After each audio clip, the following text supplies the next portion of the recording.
Poštovani gledatelji, u ovoj emisiji posjećujemo mlađe obitelji na evropskom sjeveru i jugu. U Norveškoj smo u predgrađu Osla u kući kakve se ovdje visoko cijene. Velika okućnica, izolirana od gradske buke, a ipak blizu centra. To je dom televizijske producentice, bivše profesionalne skijašice Ane Moland, kćeri važnog norveškog redatelja Hansa Petera Molanda, koja živi sa suprugom Johanom Hermanom Stormom, a opet koji radi u naftnoj industriji. Oni bi pripadali norveškoj višoj srednjoj klasi. U obitelji dvoje manje djece, dečkići i punica koja je nakratko došla u goste, američka državljanka, etnička Kolumbijka. But please could you tell us about the cereals? If it's not a secret.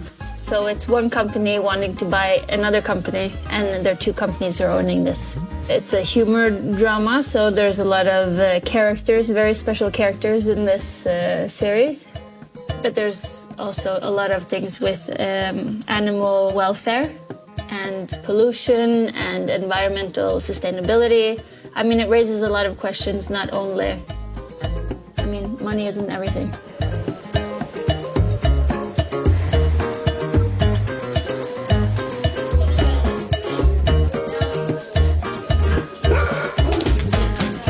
You would be an ideal happy family. 2 children, all healthy, solid income, Yeah. beautiful house, combination of capital city and nature at the same time. What's missing? Anything missing? I mean, what's your goal in life? You have it all. Yeah, that's a good question. I'm very grateful for all I have in life. How do you express your gratitude? It's a good question. You should ask my husband, maybe. No, you know, I have a job that I really care about. I have children that I want to give the opportunity to explore what life can be. What we do in our family, in our context, what I'm most grateful about is the little things that isn't about money. You know, we use the forest all the time. It's right here. Those things I'm very grateful about. How was it? How are you going to educate your children, to direct them? Would you like to make them independent as soon as possible? Or you would like to keep them more with you until certain age, 25, 27, so that they live in a family or they're close to you?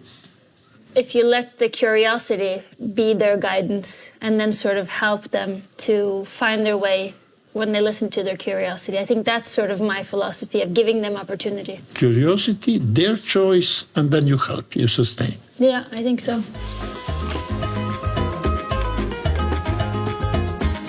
Kad je riječ o dječjoj znatiželji, mlađi sin želi znati kakav je Luka Modrić, a dječje želje valja ispuniti. Very close to my house down on the Adriatic coast, and there's a friend of mine, he's with Luka Modric and with David Beckham. Han sa det skjedde rett ved siden av huset hans. See? Oh, this is Luka Modric. Look how thin, skinny he is. Han ser så liten og tynn han er.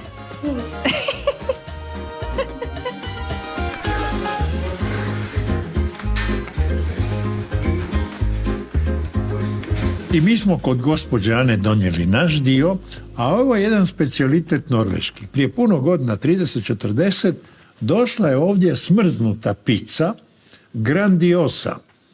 Grandiosa, to nije bila ovdašnja tradicija, kad su je probali, rekli su ovo je za nas. Prvo, za njih to nije bilo skupo, a ovo stoji jedno 6 eura, to je skuplje. Od ove koja je došla kasnije, prije par godina, kada je hrana postala zdrava, i ona je vegetarijanska pizza Grandiosa. Probat ćemo je za večeru, da vidimo je li kao napolitanska.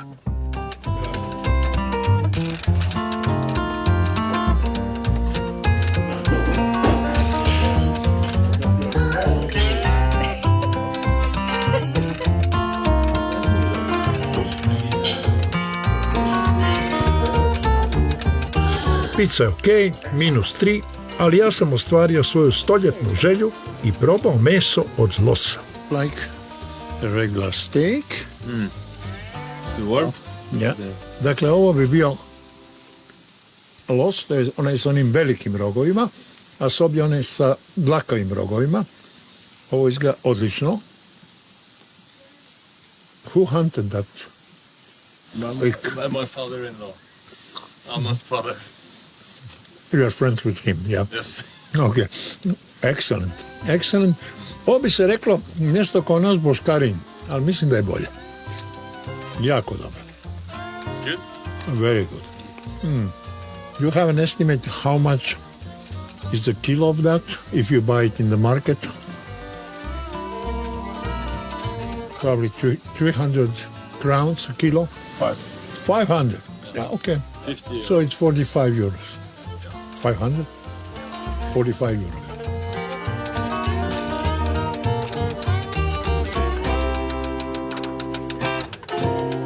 Must be something in a Norwegian society that gets on your nerves that you don't like. Is there anything? Oh, plenty. Plenty? Okay, tell me 2, 3 things.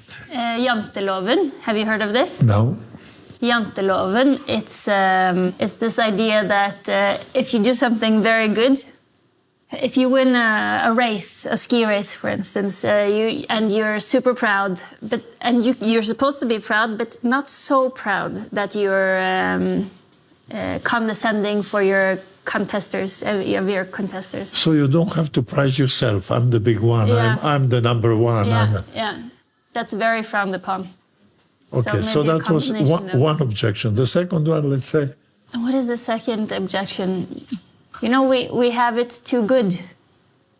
Sometimes if you don't have to go so far, but maybe the idea that we're not very extrovert, so caring for, this is a very gross generalization, but you know, being able to care for people outside of your family, you know, people are quite private.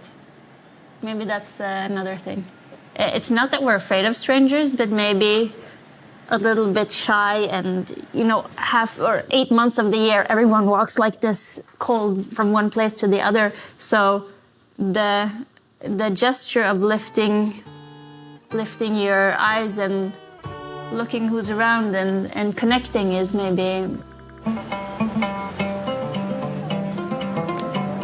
A sada, par tisuća kilometara na jug, idemo u jedan kvart u Ateni, gdje je kvadrat stana skup za grčke prilike, 4 do 5 tisuća eura, i u vlasništvu je mlađeg bračnog para, Dimitre Liveri, koja radi u sektoru kibernetičke cyber sigurnosti, i sa suprugom Manosom Markovom, također informatičarom, imaju 2 sina, Stefanosa i mlađeg Hektorasa, koji nije baš bio miran kao svoj norveški vršnjak. For sure you want a society, for sure you want everybody to have access to goods, and you know, being happy is different for each one. I want people around me to be happy, so I can be happy, so Hector will be happy. U nadi da ćemo od Hektora doći do riječi, pitali smo za značenje grčke riječi meraki. Ima li ona veze s onim bosanskim merakom? Meraki is not something that you do because you are happy, regardless of the emotional state that you are. Meraki means that whatever you craft, whatever you create, even if it's a pie or if it's a furniture, whatever, you do it with a lot of sentiment, you put a little piece of your soul in there. So and when this is you Meraki. achieve that, you feel meraki. No? No, Meraki is the feeling that you put in there. It's the when you effort. achieve it, it's okay. I put a lot of my strength there, but it's not the result that counts. It's the process. Meraki is in the process. Έλα, αγάπη, έλα να μαζέψουμε λίγο. Έλα, αγάπη μου. Έλα, μωρό μου, έλα λίγο να μαζέψουμε. Αυτά που δεν τα έχουμε κάνει, έλα να τα βάλουμε. They say that in the north, the countries like Sweden, Finland, Norway, are the happiest on earth, according to certain surveys. And Greece is never in this group of countries, like Italy as well. It's not. However, You smile more than they smile. So how would you explain the situation? I don't know, maybe we want to hide our depression. Well, I think that Greeks are happy. Okay, we had a lot of problems the past 10, 15 years for sure. But the weather, the friends, the summer, the sea, and of course the thing that we communicate with others, we go outside, I don't know, 9 months of the year we are outside, talking, meeting new people. I think that all this makes you happy. My happiness is a result of the society, of the communication, of friends. And family? And family. Look, I would say that the weather is very important. Most of these countries that you described in the Nordics, they face more depressed, let's say, I mean, they have less hours of light. So they have already digested this and they live with that. But in Greece, the main issue that we have is that we are nagging about everything, about the money that we don't have, about the life that we would like to have, but we don't. But we don't really appreciate what we already have in our hands. So this is why you see people complaining overall. But was some time in your history that you didn't complain, that you can recall some 50 years ago? You always complain. When I came first here, my country, they always complain. I think it's a matter Anything of happening culture. is... What's bad? You complain, and it's nice to complain. You gain attention. That's what he does now. He's complaining. He complains. But you know, what is happiness? How can we count happiness? They say, okay, northern countries are the most happy people. How can we count happiness? I was thinking like that. They say, like kids saying, I cry because I want something. Okay.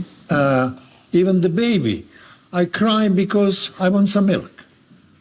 The problem here is that when we are 50, we cry because we want some milk or somebody. Is that true?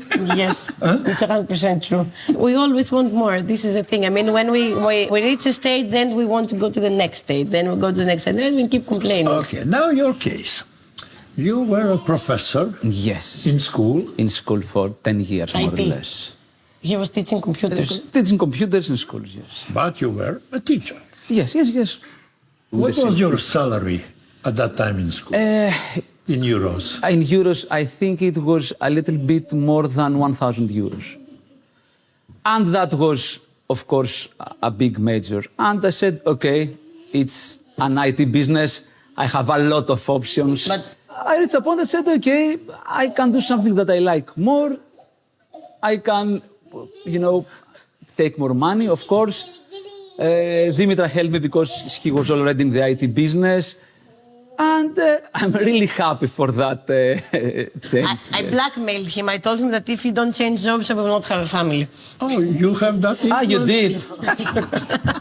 See, you want to be the boss? Bring money. Be the boss. Yeah. Okay, so, and you work in? I am a cybersecurity expert. I have a background in IT. And I'm working at the European Union Agency for Cybersecurity, which is located here in Greece. It's very European. Cybersecurity, you said? Yeah.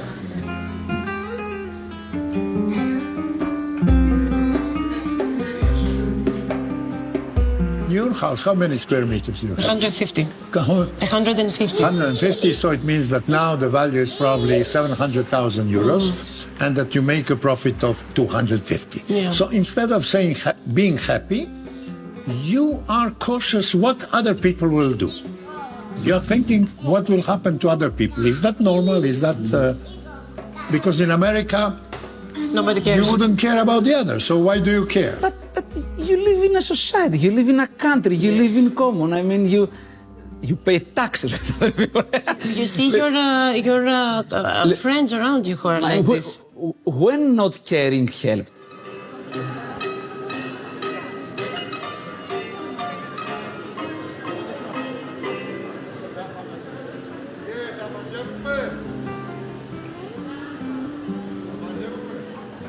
But you go to restaurants, do you listen to... Yeah. You dance sirtaki, listen to bouzouki, or you are more modern?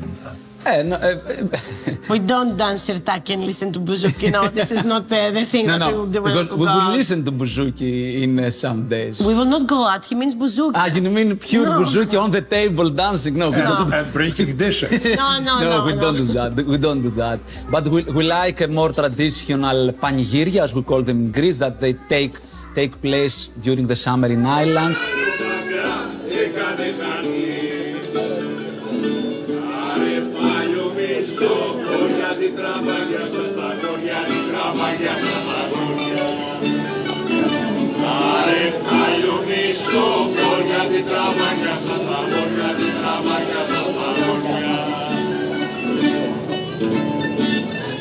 Iz tople Grčke zoom opet na sjever, sad u Helsinki. U četvrt recimo srednje klase u Finskoj, na rubu grada, više zgrada u nizu, ispred je mali kindergarten, ali ovdje se zbog klime manje djece igraju vani nego u Grčkoj. U Norveškoj je riječ povjerenje tillit, a u Finskoj, gdje smo sada, je luoto. I to se vidi što svaki stambeni blok ima dječji parkić, gdje ostanu ove igračke, može se čovjek doći igrati i niko, zamislite, nikome ne pada na pamet da to slučajno ponese doma. Nego to ostaje, to je kolektivno dobro, kao što je puno toga kolektivno dobro. Kolektivno dobro je javni prevoz, koji je uvijek uredan. Bez grafita, točan i stalno se širi kako gradovi rastu. Ovo je središnji željeznički kolodvor u Helsinkiju, velik, jako lijep. Inače, željeznička infrastruktura u Finskoj je vrlo dobra, odlična, rekao bih, na jugu, a loša na sjeveru, gdje je bolje ići autobusom i zrakoplovom. Naravno, to je zato što je ova zemlja jedna od najrjeđe naseljenih u Europskoj uniji, možda i najrjeđe. Javno dobro su i lijepo održani parkovi, šume, čija je sječa strogo ograničena. Javno dobro su i skloništa, jedno od 5000 koliko ih ima u Helsinkiju, vidjeli ste u jednoj od prošlih emisija. I zdravstvo se bori da ostane besplatno i za najsloženije zahvate. Ali kad je riječ o privatnom posjedu i vlasništvu, tu opet proradi ona sjevernjačka etika da treba biti skroman i štedjeti na prostoru, materijalu i energiji. Protestantski uske stube ovdje nisu baš toliko uske, ali zato lift. Ljudi moji, zato lift, da nisam bio na dijeti, nikad u njega ne bi mogao ući. Premda ovdje piše za 3 osobe, ali to nije izvedeno, pogledajte, da zauzmem cijelo.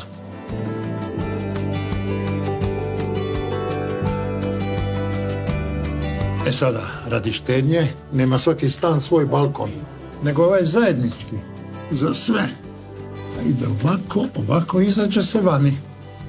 I ne može se pušiti, naravno, ali se može donijeti svoj stolac i piti kava ili piti kava s nogom. I evo nas kod mnogočlane finske obitelji. Jonathan Lustin se bavi marketingom u tiskanim medijima, supruga Anet Aho je kućanica, imaju 4 djece, 3 se žele pokazati, najstariji ne bi pred kameru. Do you consider yourself being, compared to other Finns, middle class, upper class, lower class? What would you be? Middle class. Middle class. Okay. When did your children started eating alone on themselves with a spoon and a knife? At first, they eat like 6 months with their fingers, and then each other learn. Like 1 year, they start to use fork or spoon. And of course, they're not very educated in that. They drop down, and so you allow them to do that just to train. Yes, they can be very messy, but they learn. from the independence. So we let them do it by themselves. So at 1 year and a half, they already know. Yes. And they can drink themselves or use the fork. At home, of course, they play, they scream, they run. What happens if you go to the restaurant? Are they quiet? Because we start to learning that from the baby. That we go to the restaurants and we training for that. And we have been even in Paris in a very nice restaurant with our kids, and they're always very nice there. You work in advertising. Yeah. You sell the space in newspapers. Yeah. What is the highest price, let's say, of one front page of a newspaper, you name it? Yeah. What would be the cost for an ad? It's about 25,000 euros. Yeah, euros. And what education did you have to... For my job, there's no actually need for any kind of education, but for example, for myself, I've actually educated myself in the University of Applied Sciences.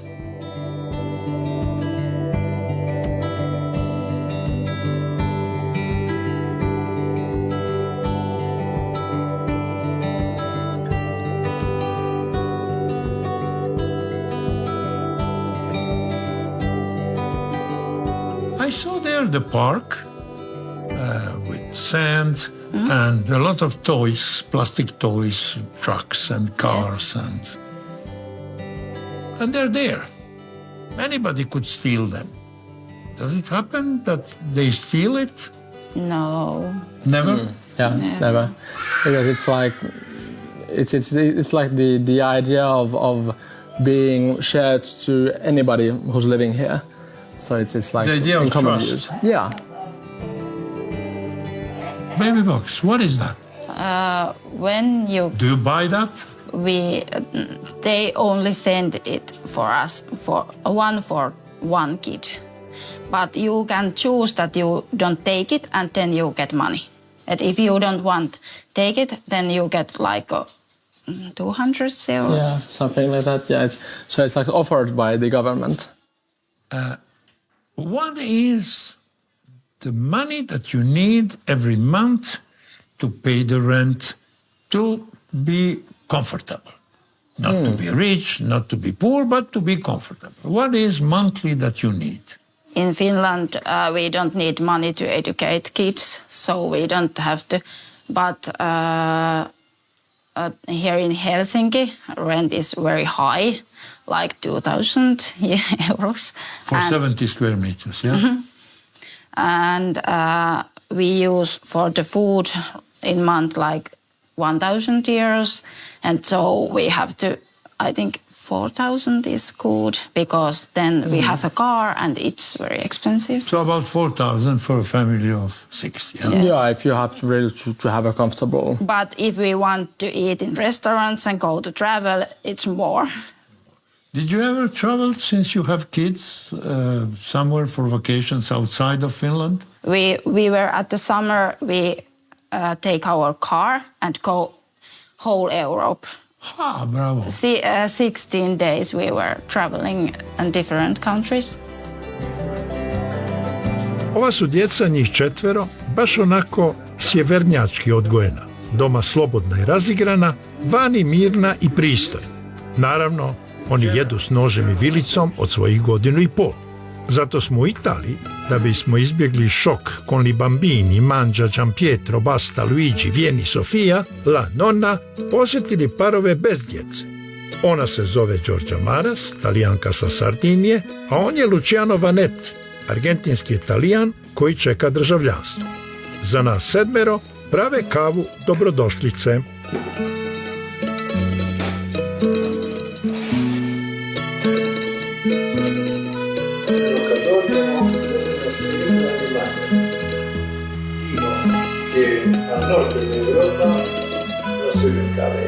Y tú te llamas Luciano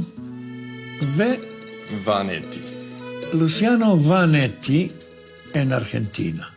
Y aquí Luciano Vanetti. Sí.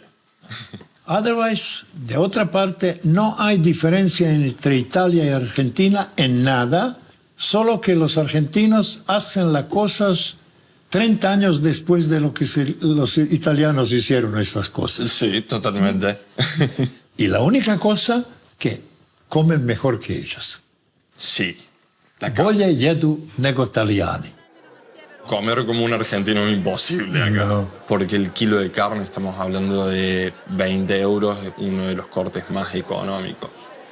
O sea que comer como argentino en Italia no se puede, uno se tiene que adaptar, que es una cultura de pasta, de mucha pasta. También muchas legumbres se come acá, que nutricionalmente son óptimas. Tu novia dijo que al norte está la cabeza y al sur está el corazón. Estoy totalmente de acuerdo. ¿Estás de acuerdo? Sí. Sí, y justamente por eso a 30 años elijo ir más con la cabeza y hoy explotar las posibilidades profesionales y después buscar la estabilidad del corazón en un lugar más caldo, pero ya viendo...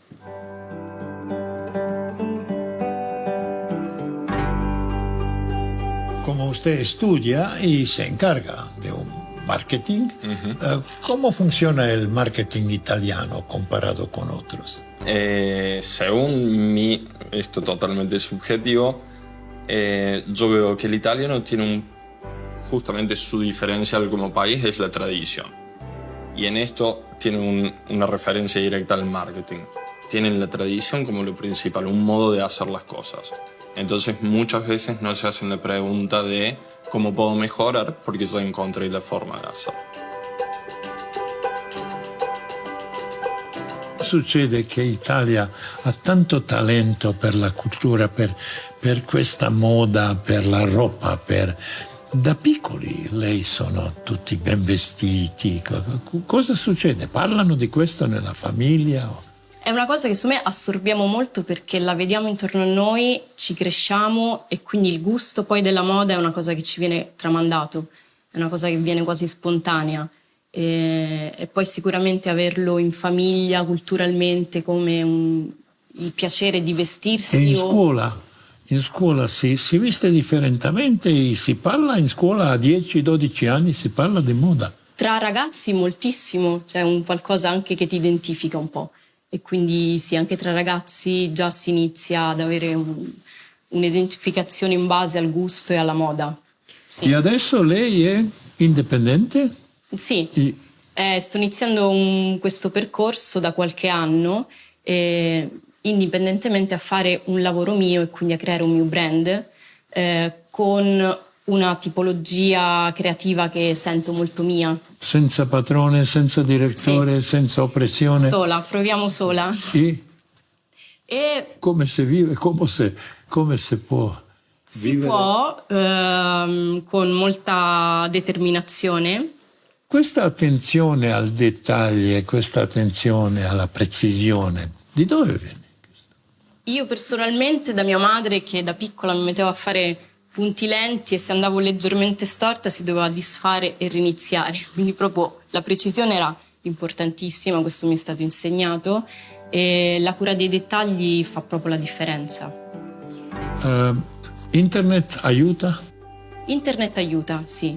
Anche lì non è semplicissimo, nel senso internet aiuta ma è un mare, cioè è proprio un oceano in realtà e quindi emergere non è semplicissimo. Anche lì aiuta un po' a cercare la qualità comunque.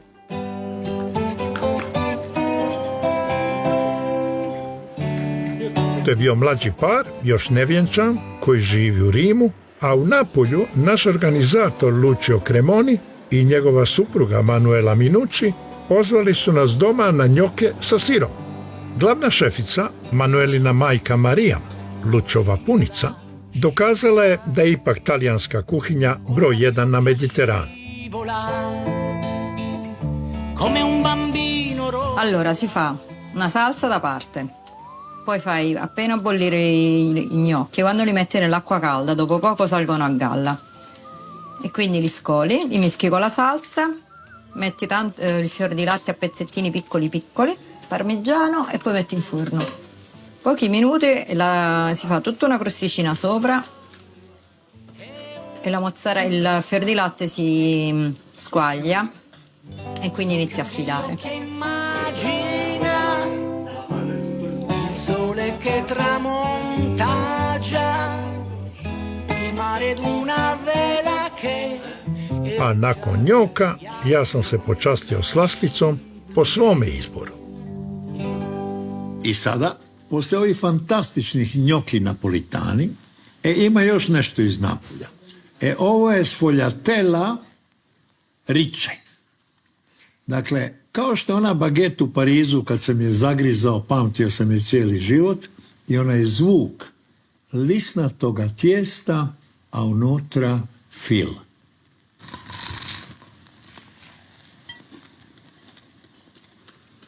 Čujete li vi ovo?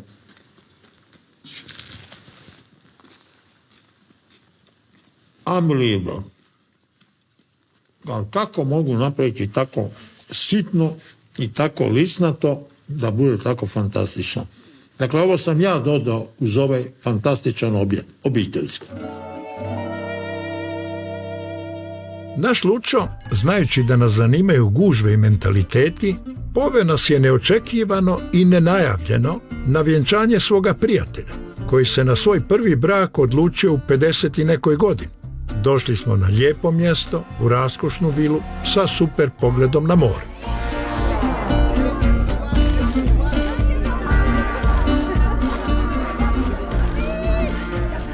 Noi non siamo invitati, ma auguri. Grazie. Congratulations. Adesso lo possiamo dire, tua moglie. Sabri! Da smo u Norveškoj izbacili. vestito linda. Io parlo italo-spagnolo. Ok, allora. Dunque, Perfetto. Meglio. Ok. Perché tanto tempo, 50 anni prima di casare con questa divina mujer? Perché la mujer l'ho conosciuta tardi e quindi la mujer dopo un po' di come si dice, intrattenimento, come di storie, abbiamo deciso di sposarci. Abbiamo pensato prima ad altro e poi abbiamo... Questo è il vero, eh? Vero. E chi è napoletano? Tutti e due. Tutte e due? Tutte e due napoletani.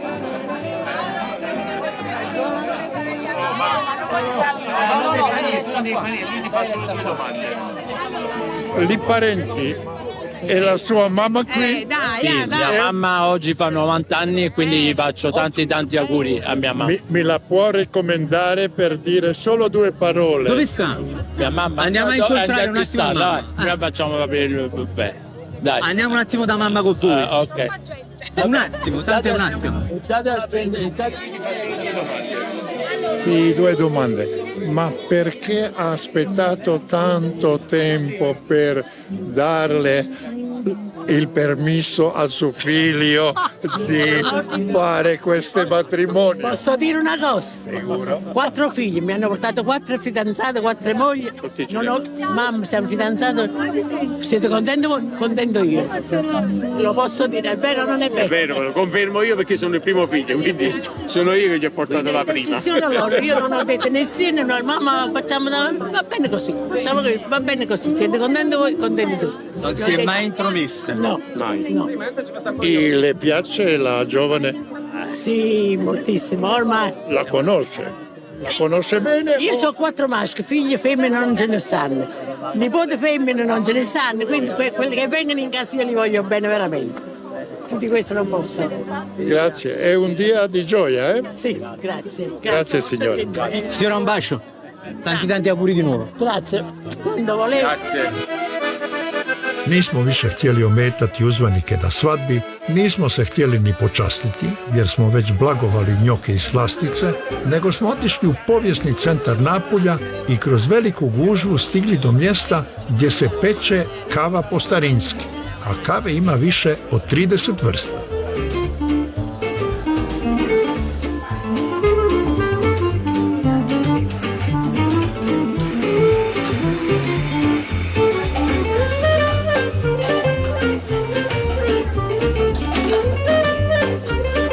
qui è una macchina, una tostatrice balestra di 5 kg, quindi riusciamo a fare ogni 15 minuti 5 kg di caffè. E questo è il caffè crudo, eh? Questo è il crudo. Sì, da dove è il caffè? Allora, questo qui da Costa Rica. Da Costa Rica, America Centrale. Regione Terrazzuia. Sì. Questo qui noi lo proponiamo in monorigine, quindi se tu bevi questo caffè non berrai una miscela, un blend, ma berrai solo il Costa Rica. La capacità di questo caffè, il flavor di questo caffè è molto fruttato. Facendo una tostatura più chiara lo riusciamo a mantenerlo molto dolce, quindi non c'è bisogno di aggiungere zucchero e anche con un buon corpo. Questo è un negozio di famiglia? 1969 ha aperto nostro nonno, poi è stato nostro padre e adesso io e mio fratello.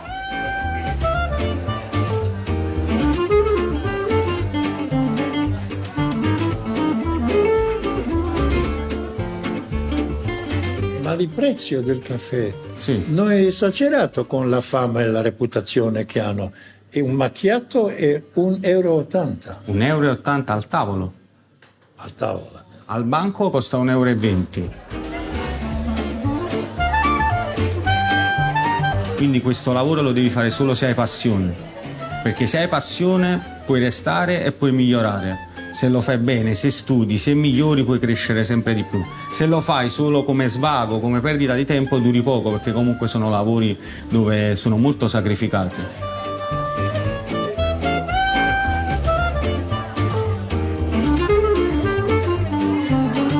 E se ti mando adesso un caffè macchiato, un espresso, mi portano il caffè che è stato fatto questa mattina? No. No? No. Il caffè che tu bevi adesso è un caffè che è stato tostato 2-3 settimane fa. Perché il caffè deve riposare, deve degasare, ok? Deve perdere anidride carbonica prima di poterlo bere.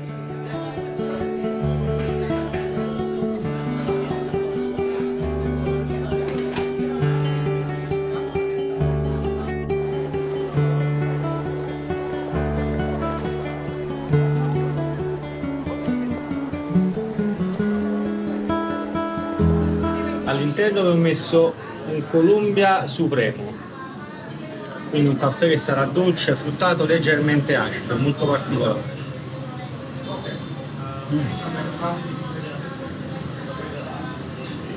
Ma qui non c'è additivi, non c'è latte, non c'è niente, non c'è zucchero. Qui dobbiamo solo solo caffè? Solo caffè. È raccomandato così. È piccolo, gli italiani vengono, lo bevono e partono. E vanno via. Vanno via, eh? Sì. Veloce. Io non faccio questo, non facciamo questo, non fa. No, questo solo con il vino.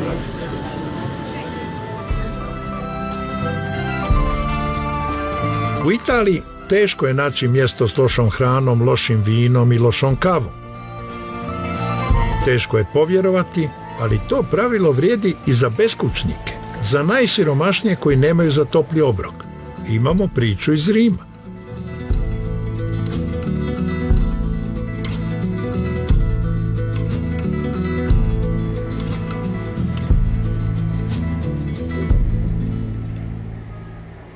Kada imate ovakvu sobu koja gleda svaki prozor na kolonade Vatikana, imate sobu luksuznu sa sjajnim podom u palači iz 17. stoljeća, renovirano je kompletno, vidjet ćete gore i pod, i mislite da je to hotel od 5 zvjezdica, ali to je utočište za rimsku sirotinju. I to zahvaljujući papi koji je došao ovdje i rekao: dajte sirotinji lijepo, jer svi volimo ljepotu. Il Papa ha detto: tutti amano la bellezza, no?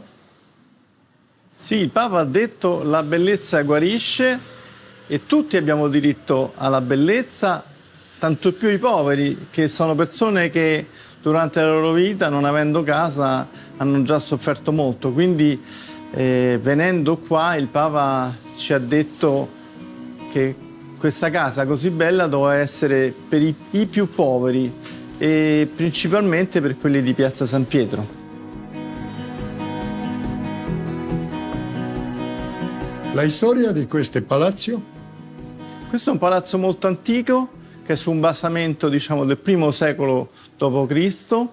e che è stato costruito nel Settecento da una famiglia nobiliare romana che ha costruito qua la sua casa per le vacanze, in realtà, quindi era quasi periferia San Pietro all'epoca, e poi negli anni, questo è territorio, diciamo, del Vaticano, quindi non siamo sullo Stato italiano, ma negli anni è stato poi sede di diverse congregazioni religiose, finché nel 2019 le ultime suore anziane hanno lasciato questo posto.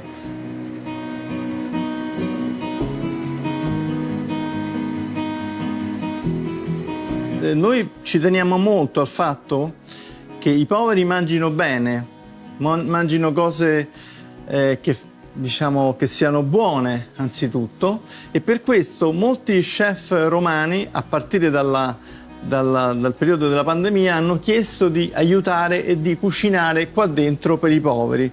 Alcuni di loro ancora poi, avendo riaperto i ristoranti, però sono tornati e c'è un turno ogni settimana di qualche chef che viene qua e ormai in realtà è diventato anche, ovviamente, quello di cucinare un modo per diventare amici dei poveri.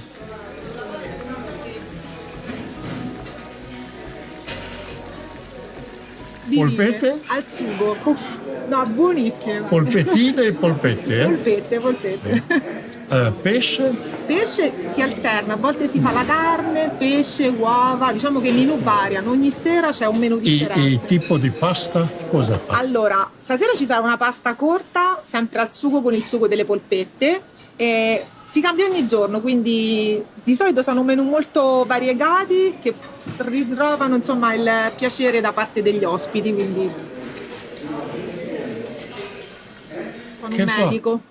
Lavoro in ospedale. Cos'è? Sono un medico, lavoro in ospedale. No, lavora in un ospedale? Sì. E tiene tempo di lavorare qui? Lo cerco, lo trovo, diciamo. Aveva un marito? Fidanzato. Ancora non sposato. Questo è felice, questo uomo, eh? E lei? Anch'io sono un medico. Anche lei? Sì, e comincio a lavorare la settimana prossima, in realtà è la mia ultima settimana di ferie, ma cercherò sicuramente il tempo per venire qui perché è molto importante per me, è il mio giorno preferito.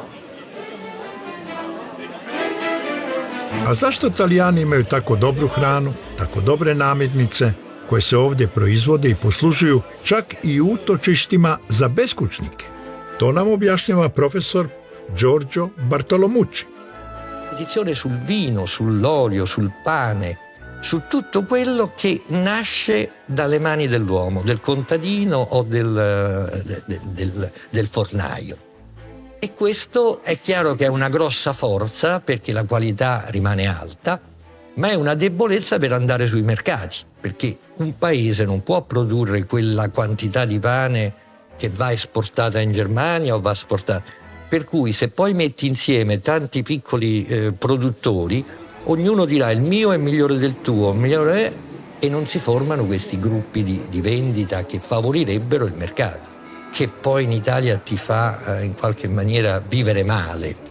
È un rapporto con la organizzazione dello Stato, organizzazione periferica, la pubblica amministrazione, spesso molto ricco di burocrazia, di lentezza, un sistema giudiziario che non sempre è veloce e quindi dà soddisfazione a chi crede di essere stato in qualche modo danneggiato. Hai un sistema fiscale che non è completamente trasparente perché chi ha uno stipendio fisso paga sicuramente le tasse, i liberi professionisti provano a non pagare tutto quello che devono pagare.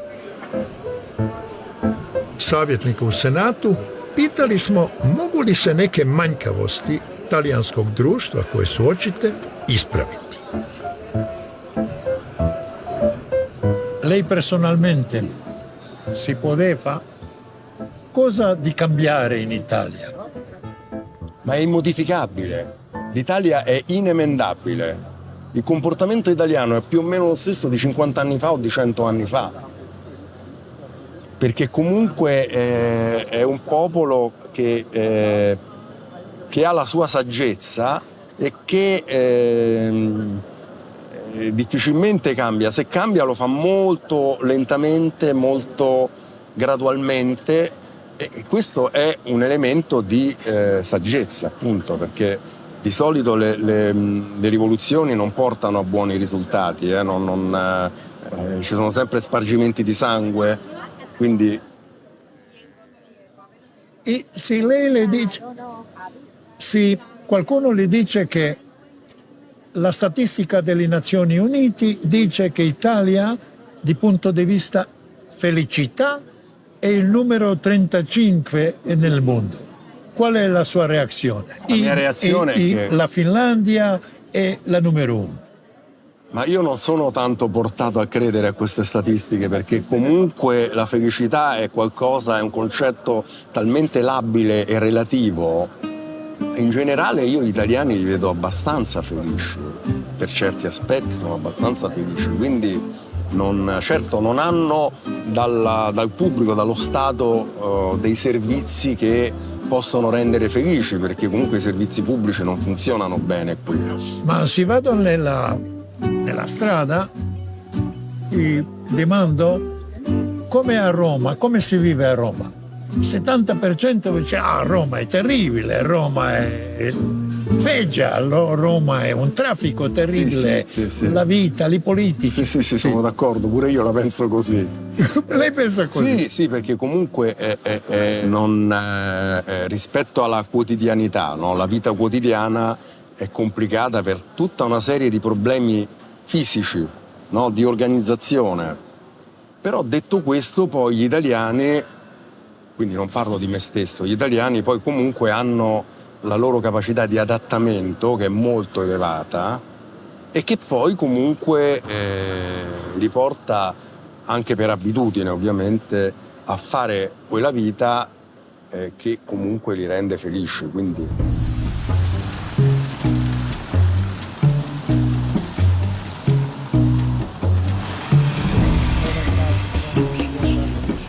I za kraj ove emisije jedna priča sa sjevera, iz Finske, iz Helsinkija, gdje još nije počeo snijeg.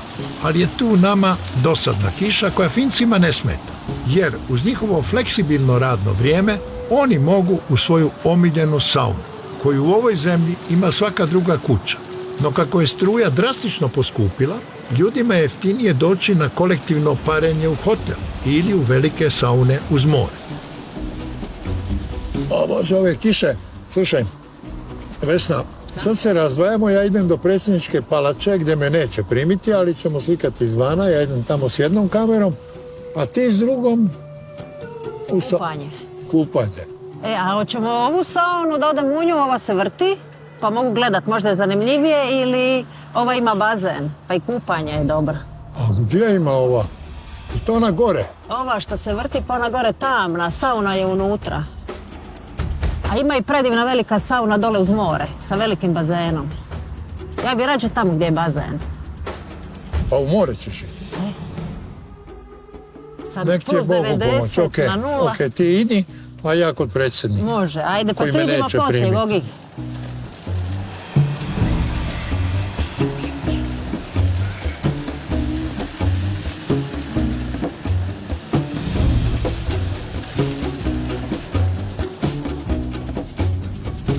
Gogi, nadam se da su vas primili u predsjedničku palaču, a dok iščekuje kako je prošlo kod vas, malo ću se još upustiti u sauni.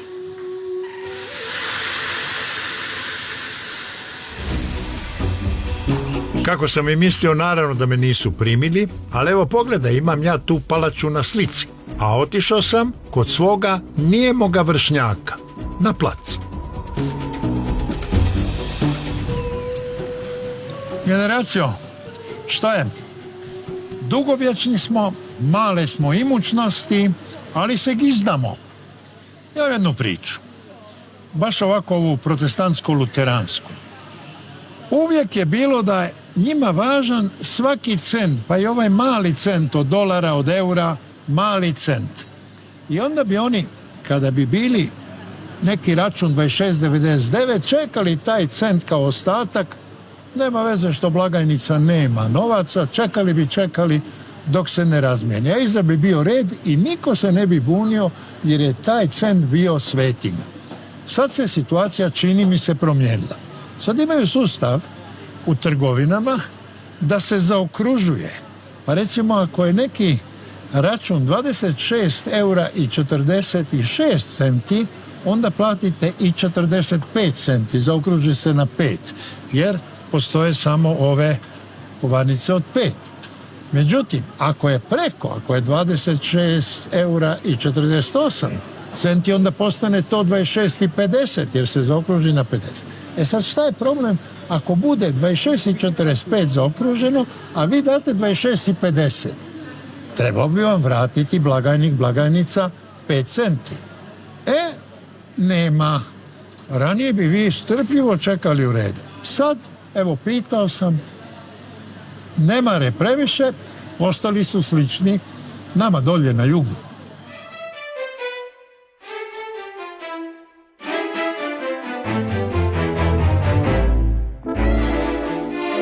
I to je bilo sve u ovoj emisiji. U idućoj Mafija u Italiji. Bili smo u Scampii, pored Napulja, gdje je Camorra obavljala najveću trgovinu drogom na evropskom kontinentu. Razgovarali smo s državnim tužiteljem koji je potrpao vođe klana Casalese u zatvor, ali je zbog toga 12 godina živio pod policijskom zaštitom. Jedan od šefova najvećeg policijskog sindikata Italije otkriva nam gdje mafija plasira novac od reketa od famoznog pizza za takozvanu zaštitu. Anders Breivik, koji je ubio 77 ljudi i u Norveškoj osuđen na maksimalnu kaznu od 21 godinu robije, hoće li ikad izaći iz zatvora? 2 hobija Norvežana, skijanje preko cijele godine, čak i u ovako golemim pokrivenim prostorima i provođenje vikenda u prirodi, u šumskim brvnarama koje postaju sve luksuznije. Poštovani gledatelji, doviđenja. That until, sorry, I lost the train of thought, sorry. To the last...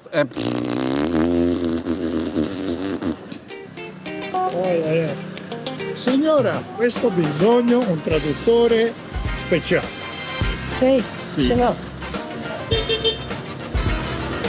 Hanno 2 anni, qualcuno? Može, Igore, vidi se. Gabriela Kukurullo, take 2. Gabriela Kukurullo, take 1, interview. Kako će izaći sada da mi je znat?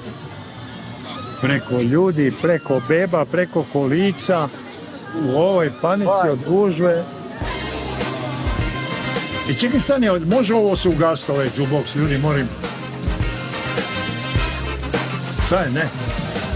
Još 2 pjesme. Još 2 pjesme trebamo slušati. Oh my god. Gospe, spašavaj Gospe. Pa Gravela, Oni poslije. Cesare. Cesare. Sirignano. Take 1.